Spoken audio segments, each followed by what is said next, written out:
Welcome to 15-minute campus.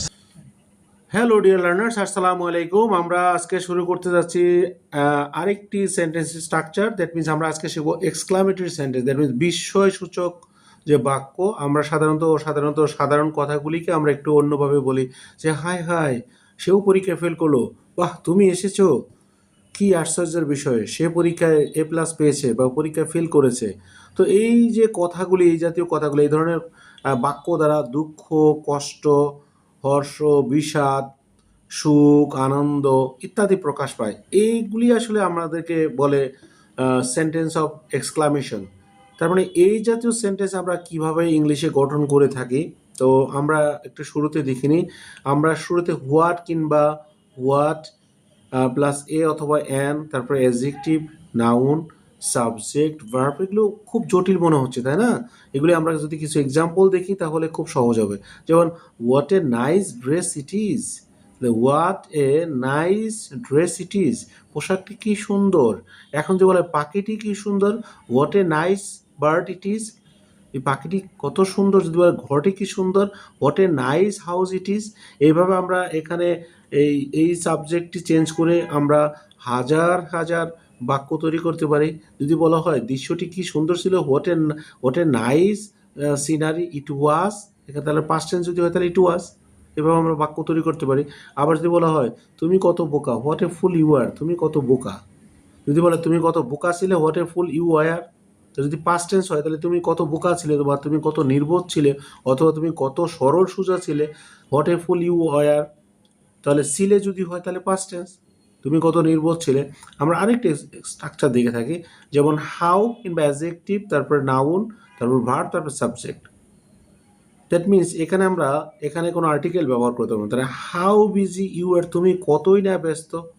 যদি বলা হয় তুমি কতই না সুন্দর, হাউ, তাহলে হাউ সুন্দর মানে beautiful, how beautiful you are. যদি বলা হয় তুমি কতই না তুমি কতই না স্মার্ট, তাহলে হাউ স্মার্ট ইউ আর। যদি বলে তুমি কতই না ধনী, তাহলে হাউ রিচ ইউ আর। মানে এখানে এই যে হাউ প্লাস অ্যাডজেক্টিভ, মানে ধনী রিচ, তাহলে তুমি কতই না গরিব, তাহলে হাউ পোর ইউ আর, তুমি কতই না গরিব। আমরা এইভাবে এই বাক্যগুলি দ্বারা অনেক সময় নেগেটিভ মিনিং আসতে পারে, পজিটিভ মিনিং আসতে পারে। দ্যাট মিনস এই কথাগুলোকে একটু অন্যভাবে বিস্ময়ের সাথে প্রকাশ করতে হয়, যার কারণে এখানে বলে বিস্ময়সূচক। আর প্রত্যেকটা বাক্যের শেষেই কিন্তু এখানে বিস্ময়সূচক থাকবে, না হলে এটা এক্সক্লামেটরি সেন্টেন্স হবে না। তারপরে ধরা how unhappy the man is, লোকটি কত অসুখী। আবার হাউ হ্যাপি হি লুকস, তাকে কত সুখী মনে হয়। এইভাবে আমরা বাক্যগুলি শিখতে পারি। এখন আমরা বাক্যের শুরুতে কিছু ওয়ার্ড ব্যবহার করতে পারি, যেই ওয়ার্ডগুলি দ্বারা আমরা বিস্ময়সূচক হিসেবে ব্যবহার করি। যেমন ওয়াও, ফাই, এলাস, হুররে, ওফ, এগুলি দ্বারা কোনোটা দ্বারা খারাপও বোঝায়, কোনোটা দ্বারা ভালো। যেমন ওয়াও দ্বারা খুব বিস্ময়সূচক, ফাই মানে সিচি, এলাস মানে খুব অসহায়, আর হুররে মানে আনন্দের বোঝায়, ওফ মানে অনেক সময় কষ্ট বোঝায়। তাহলে আমরা এইগুলি পরপরই আমরা কি দিতে পারি, এক্সক্লামেশন চিহ্ন, তারপর আমরা নর্মালি কি করি, সাবজেক্ট, তারপর ভার্ব, তারপর অবজেক্ট। যেমন ওয়াও ইউ গট A+, তুমি A+ পেয়েছো। আবার fie you are so dirty, সি তুমি এত নোংরা। আবার এলাস অসহায়, তার মানে এলাস হাই হাই, দ্য ম্যান ইজ এলোন, লোকটি একা, হাই হাই মানে এখানে অসহায়ত্ব। হুররে, হুররে মানে কি, আনন্দের বিষয়, উই ওন দ্য গেম, আমরা খেলায় জিতেছি। আবার ও আই এম রিয়েলি সরি, ও আমি খুবই আসলে দুঃখিত। তার মানে এই জাতীয় এখানে আমরা এই ওয়ার্ডগুলি দ্বারা আমাদের আরও কিছু স্ট্রাকচার দেওয়া আছে।